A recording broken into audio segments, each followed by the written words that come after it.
کیسے ہو گئی, اس کو روٹی نہیں ملی ہے, اس کے بچے اتنے بڑے بڑے کیسے ہو گئے. ہوس ہے ہوس, لیبل غربت مہنگائی کا لگا دیا. ہر شخص کو چاہیے عیاشی, جب عیاشی نہیں مل رہی تو ڈپریشن میں جا رہا ہے, خودکشی کر رہا ہے. بھوک افلاس آج وہ نہیں ہے جو پہلے ہوا کرتی تھی, لیکن بھوک میں بھی لوگوں کے چہروں پہ خوشی کے آثار ہوتے تھے. مل جاتا اللہ کا شکر ادا کرتے, نہیں ملتا صبر کرتے, یار صبر کا ثواب لیں گے.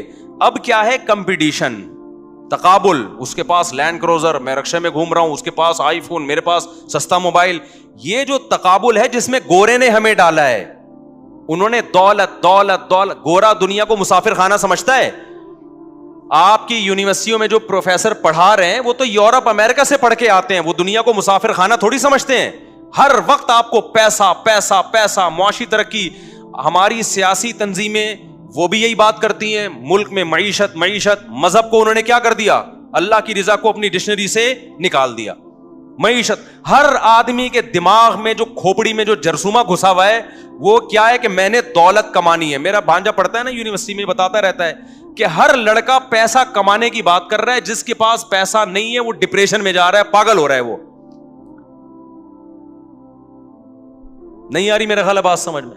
ابے تو کما کے کیا کرے گا, تو جانا قبرستان تو جا کے دیکھنا. تو ہمارے نبی نے پیسہ کمانے کی ترغیب بھی دی, لیکن ساتھ ساتھ قبرستان جانے کی بھی ترغیب دی ہے.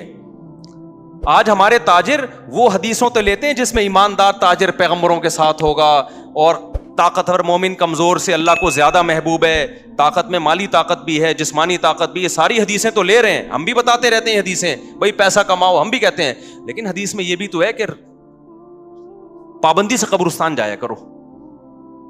کیا کیا کرو, پابندی سے قبروں کو جا کے دیکھا کرو کہ تھوڑے دنوں میں لیٹنے والا ہوں میں یہاں پہ. اس سے پتا چلتا ہے اسلام جو پیسہ کمانے کی ترغیب دے رہا ہے عیاشی کے لیے نہیں دے رہا. مسلم قوم کو پاورفل بنانا ہے, طاقتور بنانا ہے مسافر خانہ ہی. صحابہ تو غریب تھے بھائی زیادہ تر, پھر بھی کامیاب ہو گئے. ہوس کا مریض نہیں بنا رہا اسلام آپ کو. اسلام کہہ رہا ہے پیسہ کماؤ, دل میں جگہ نہیں دو. دل میں دنیا کیا ہے, مسافر خانہ. بار بار جو میں مثال دیتا ہوں, آپ بزنس کلاس میں جاؤ ٹرین میں, اچھا سفر گزرے گا آپ کا, لیکن اس بزنس کلاس سے دل تھوڑی لگاؤ میرے بھائی کہ یہ سیٹیں کتنی اچھی اور یہ ایئر کنڈیشن ہائے, میرا دل ہی نہیں چاہ رہا میں یہاں سے اتروں. جہاز میں جا رہے ہو, ایئر ہوسٹس پہ دل آ گیا آپ کا, یار میری والی تو ہے نہیں, یہ کتنی اچھی بٹن دباؤ, چائے پیش کر رہی ہے, شربت پیش کر رہی ہے, میں نہیں جا رہا, میں نہیں جا رہا. اگلا بولے گا بھائی تو پاگل ہے کیا, یہ مسافر خانہ ہے بھائی. تھوڑی دیر کے لیے تیرے پاس پیسہ زیادہ تھا تو چل جہاز میں آ گیا, ورنہ بس میں چلا جاتا. نہ بس سے دل لگانا ہے نہ جہاز سے. اور جہاز میں بیٹھا ہوا آدمی ان لوگوں پہ رش کر رہا ہے, ان کو جو بیچارے بس میں جا رہے ہیں, ٹرین میں جا رہے ہیں, ابے اکانومی کلاس میں جا رہے ہیں, ان کا دیکھو ناکام دنیا کے گھٹیا لوگ. تو عقل مند کیا کہے گا, بھائی منزل 24 گھنٹے کے بعد تو بھی وہیں پہنچے گا جہاں تو 1 گھنٹے میں جہاز میں پہنچ رہا ہے. منزل دونوں کی کیا ہے, سیم ہے. تو سفر پہ تھوڑی فخر کیا جاتا ہے. تو پیسہ پیسہ پیسے کی بکواس تو بہت ہو رہی ہے.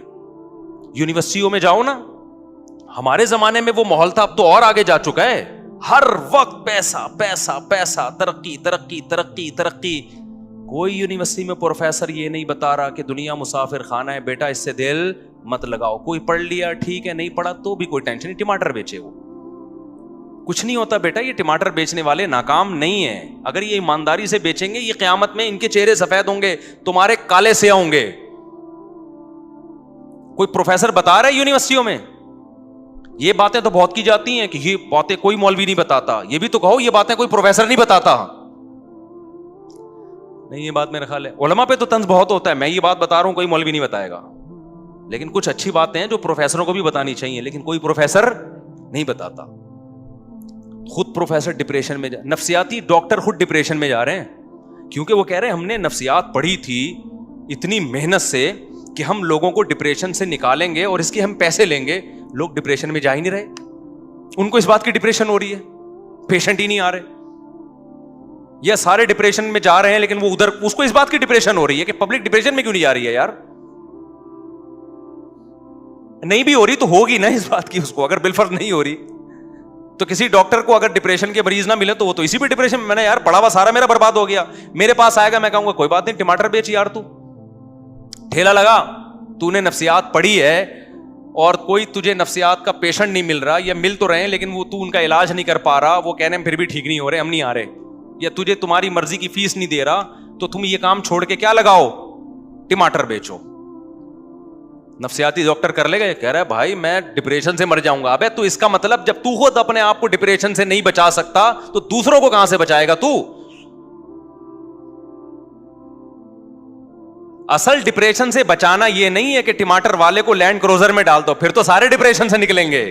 اصل تو یہ ہے کہ جس حال میں, کیونکہ خدا ہم سے اپنی مرضی کے مطابق معاملہ کرتا ہے, ہماری چاہتوں کے مطابق معاملہ. ہر ٹماٹر والا چاہتا ہے کہ میں لینڈ کروزر میں گھوموں, لیکن خدا کی مرضی ہوتی ہے تو گھما دیتا ہے, نہیں ہوتی تو نہیں گھما. تو نفسیاتی ڈاکٹر کا کام یہ نہیں ہے کہ جو غریب ہے اس کی ڈپریشن پیسے دے کے ختم کرے, اس کا کام یہ ہے کہ غریب کو غربت ہی میں ڈپریشن سے بچائے. تو کوئی نفسیاتی ڈاکٹر سے پوچھ لے کہ حضرت اگر آپ غریب ہو گئے تو یہ فارمولا آپ پہ فٹ ہوگا؟ وہ کہے گا ہاں, تو آپ کو ٹھیک ہے, آپ یہاں سے نکلو, ٹماٹر بیچو, اب ٹماٹر بیچو. ٹھیک ہے, کوئی یہ صحیح نہیں ہے کہ کلینک بند کر کے وہ ٹماٹر بیچے, لیکن حالات ایسے آ سکتے ہیں کہ نہیں آ سکتے. آپ اس سے یہ کہیں کہ فرض کریں ڈاکٹر صاحب اگر آپ غریب ہو گئے اور سارا مال آپ سے چھن جائے, کلینک بند ہو جائے اور آپ کو ٹماٹر بیچنے پڑے, تو جس چیز کے ذریعے آپ سامنے والے کو موٹیویٹ کر رہے ہو وہ کہانیاں سنا کے آپ اپنی آپ کو موٹیویٹ کر سکتے ہو اس وقت, تو اس کا ضمیر کہے گا بالکل بھی نہیں.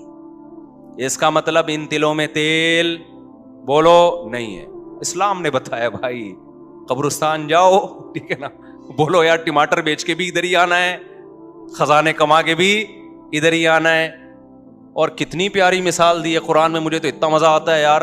ہم جب مولوی بنے نا تو ہمارے لیے, میں اس پہ اس لیے بھی زیادہ بولتا ہوں, ہمارے لیے یہی چیلنج تھے, تو ہمیں یہی چیزیں سمجھا دی حضرت نے ہمارے لیے. تو میں تو بالکل, ہمارے خاندان میں پہلے تو علماء گزرے ہیں, لیکن یہ جو نئی جنریشن ہے اس میں تو مولوی بننا ایک بہت بڑا عیب سمجھا جاتا ہے. اب میرے خاندان میں میرے کزن آرمی میں آفیسر ہیں, 2 کزن ہیں میرا خیال ابھی کرنل بن گئے ہوں گے, اور ڈاکٹر ہیں, انجینئر ہیں. اچھا, ہمارا ایجوکیٹڈ خاندان ہے, پڑھا لکھا خاندان ہے. مجھے خیال آیا مولوی بننے کا. جب میں مدرسے گیا تو سب سے بڑا سوال یہ, کوئی ڈگری کیا ہوگی آپ کے پاس, اس کی ویلیو کیا ہوگی, پیسہ کیا ہوگا, کماؤ گے کہاں سے, کھاؤ گے کہاں سے. سب سے بڑے سوالات ہی بڑے بڑے پہاڑ تھے سوالوں کے. تو ہمارے حضرت فرمایا دنیا کیا ہے بھائی, مسافر خانہ ہے, ٹھیک ہے نا. ہم نے اس وقت سے انجوائے کر رہے ہیں الحمدللہ, اور انجوائے کے نام پہ منہ بھی چڑھا رہے ہیں لوگوں کا, انجوائے کے نام پہ. ابھی کچھ دن پہلے میں کسی مولوی صاحب کے پاس بیٹھا ہوا تھا, انہوں نے کہا یار تم کیا کرتے ہو؟ میں نے کہا مجھے تو اللہ نے ایسے کھلایا ہے کہ میں آگے آگے بھاگ رہا ہوں, رزق میرے پیچھے پیچھے بھاگ رہا ہے. مجھے تو اللہ نے ایسے کھلایا بھائی. ہم نے تو ابھی تک اللہ کا شکر ہے مولوی بنتے ہوئے بھی غربت نہیں دیکھی. آپ کہہ سکتے ہو شاید جب میں مولوی بن رہا تھا مدرسے میں 8 سال, تو کروڑوں روپے مجھے گھر سے جیب خرچی ملتی تھی. میں جب بتاتا ہوں نا اپنے پرانے حالات کہ میرے پاس اس کے پیسے بھی نہیں تھے, اس کے پیسے بھی نہیں تھے, اس کا مقصد یہ نہیں ہوتا کہ میں اس وقت اپنے آپ کو غریب سمجھتا تھا. الحمدللہ میں اس وقت بھی اپنے آپ کو دولت مند سمجھتا تھا کہ میری ضرورت اتنی بھی نہیں ہے, پھر بھی مجھے اللہ یہ ضرورت پوری کر رہا ہے. نہیں یہ بات میرا خیال ہے. ہم جب مدرسے میں گئے, دوپہر کھانا 11 بجے لگتا تھا وہاں پہ. میں سوچتا تھا کہ یار میرے تو یہ بھی اوقات نہیں تھی کہ مجھے دوپہر کھانا ملے. کھانا کیا کر رہا ہے, مل رہا ہے مجھے, اور مزہ بھی آ رہا ہے کھانے میں. تو اللہ نے میری یہ ضرورت, حالانکہ اس کھانے کے ہم پیسے بھی جمع کراتے تھے, میرے والد صاحب پیسے دیتے تھے اس کھانے کے. یار اللہ مجھے کھانا کھلا رہا ہے, حالانکہ میں جاب نہیں کر رہا, میں تو پڑھ رہا ہوں, پھر بھی مجھے تو ایک وقت کا کھانا. یہ سوچ سوچ کے خوش ہوتا تھا کہ میں 20 سال کا ہو گیا, 18 سال کا ہو گیا, اس وقت تو مجھے چاہیے تھا کہ میں اپنا خود کماؤں, لیکن میری ذمہ داری میرے ابا پورا کر رہا ہے بھائی. وہ کھانے کے پیسے جمع کرا رہا ہے اور ہم فری پھوکٹ میں کیا کر رہے ہیں, کھا رہے ہیں. اس پہ خوش ہوتا رہتا تھا میں. نہیں آئی میرا خیال ہے بات.